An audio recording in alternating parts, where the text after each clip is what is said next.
Hello viewers, আজকে আমরা চলে এসেছি কলকাতা। আমাদের বাংলাদেশ থেকে যারা কলকাতা যায় তারা ম্যাক্সিমাম লোকই থাকেন মার্কুইস স্ট্রিট কলকাতা, যেটি হচ্ছে নিউ মার্কেট থেকে অনেক কাছে। কি বলতে পারেন আরটি বাংলাদেশের প্রচুর লোক এখানে থাকেন। আমরা আজকে দেখাবো আপনাদেরকে এখানে কোন হোটেলগুলো কেমন এবং এগুলোর ভাড়া কত। চলুন আমরা হোটেলগুলো দেখে আসি।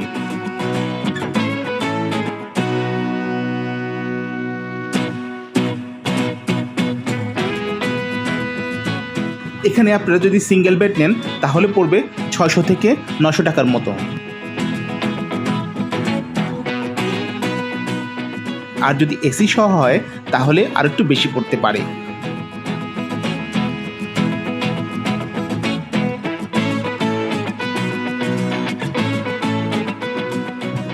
আমি এগুলো আপনাদেরকে মোটামুটি রেঞ্জের যেসব হোটেল রয়েছে সেগুলো দেখানোর চেষ্টা করছি।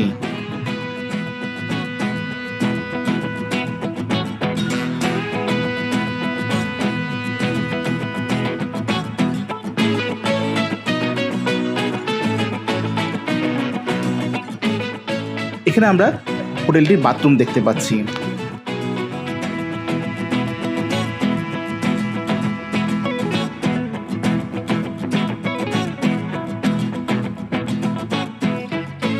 এখন আমরা আপনাদের দেখাবো ডাবল বেডের রুমগুলো।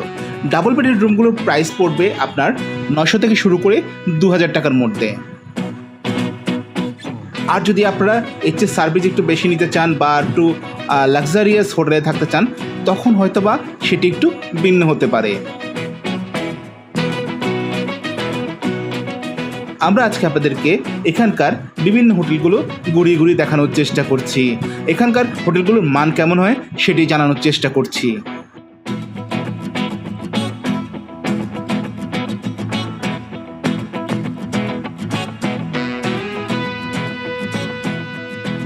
এই হোটেলটির ভাড়া ছিল 1800 টাকা। এটির সাথে এসিও রয়েছে।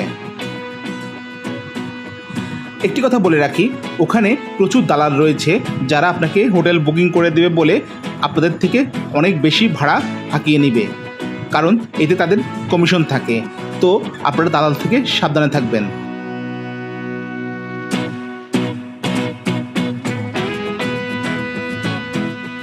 আপনারা নিজেরাই হোটেলগুলো দেখবেন এবং নিজেরাই ভাড়া করবেন, তাহলে আপনার হোটেল ভাড়াগুলো কম পড়বে। আর যদি সাথে দালাল নিয়ে যান বা ওখানকার আশপাশের লোক আপনাকে নিয়ে যায় তাহলে দেখবেন এটির ভাড়া অনেক বেড়ে গিয়েছে।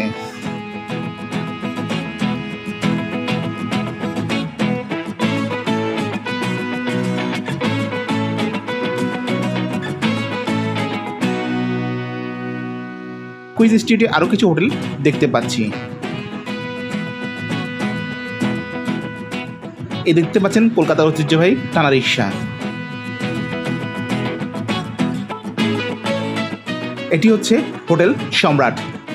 আমরা আপনাদেরকে কলকাতা মার্কুইস স্ট্রিটে হোটেল ভাড়াগুলো কেমন সেটি জানানোর চেষ্টা করলাম। ভিডিওটি ভালো লাগলে আপনারা অবশ্যই আমাদের চ্যানেলটি সাবস্ক্রাইব করবেন।